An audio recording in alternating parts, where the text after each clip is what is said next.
I never thought I would be agreeing with an atheist on anything related to the Bible. But in this case, and my reservations were because the Bible says that a fool says in his heart that there is no God. So the Bible calls any atheist or agnostic a fool. And I agree because the wisdom of heaven or from on high is greater than the wisdom of this world. But nonetheless, in this situation here, having to do with history and studying history, this atheist gets it right. And so I thought I'd post this video to show you that there is so many people now that teach and agree that Philo's influence on the early church fathers was massive. And this particular atheist says that his influence, Philo's influence, was since the 2nd century all the way to the 16th century. And I agree 100%. It was only in the 17th century that they found out that this was a lie, that Philo had never been a Christian, and he was never a bishop of the church either, and that he never really met Peter in Rome. All of those are lies, and take it for what it is, and judge Eusebius' ecclesiastical history the way you want to, but there are certain truths in history, and there are lies also. But the good thing is that they're recorded, they're written, so we can judge from there, and that is awesome.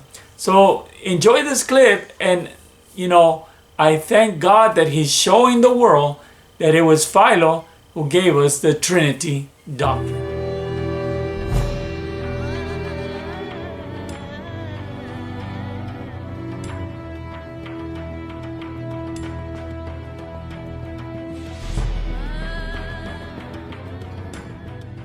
But yeah, man. So we're gonna talk about Philo, Judaeus, or Philo Alexandria, however you want to call him, is a Jew who lived in Alexandria in the late 1st century BC, early 1st century AD, and he wrote a lot. That's a lot of stuff right there.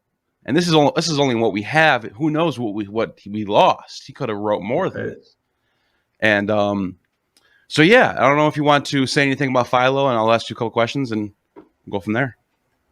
That's really, correct. We don't have a whole lot of his writings. Pretty much everything that we have of his, we are depending on the church fathers, like people like Eusebius, to preserve that and pass it on down. So, in a way, we have his writings, and in a way, we have the writings as the people who preserved them wanted them to be preserved. True. That's very true. And as a result of that, you have a lot of, and not saying that they interpolate or anything or anything like that, but the text that they saved seems to be very Neoplatonic Judaism type stuff. You know what I'm saying? And very convenient. Very convenient for Christianity is what I'm getting at. Yeah. And sure. And so he talks about stuff that sounds like Christianity when I'm like someone like me is reading it. He's talking about, for example, the God of being of nature of three. And he even wrote a book itself. I don't know if it's a book or a chapter, but it's called Who is the Divine Heir of All Things, in which he talks about God being, or a son. I think he says son of God. I'm not sure if he's a son of God, but he talks about there being a divine logos who's going to be the heir of God, the Father. So my question is, what do you think this is influencing the early Christian writers? Oh yeah, certainly. I think that Philo greatly influences them, so much so that they consider him a church father. They end up adopting him in, so to speak. It's kind of a Kent Hovind PhD, if you will.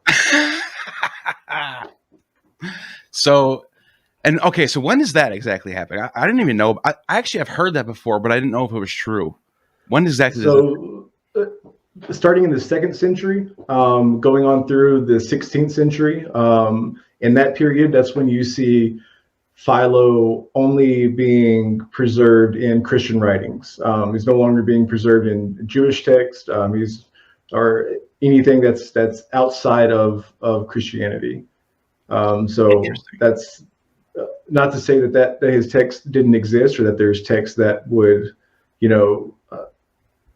possess contrary ideas to what the ones that the church fathers were trying to perpetuate. But that's the period that we see his popularity growing, is between the 2nd and 16th century, and you start to see him not just gaining popularity but gaining authority in his writings. Now Eusebius mentions him meeting Peter or something like that. Is this true or no? No, I don't believe it is. I think it's probably false. I think it's probably just a legend.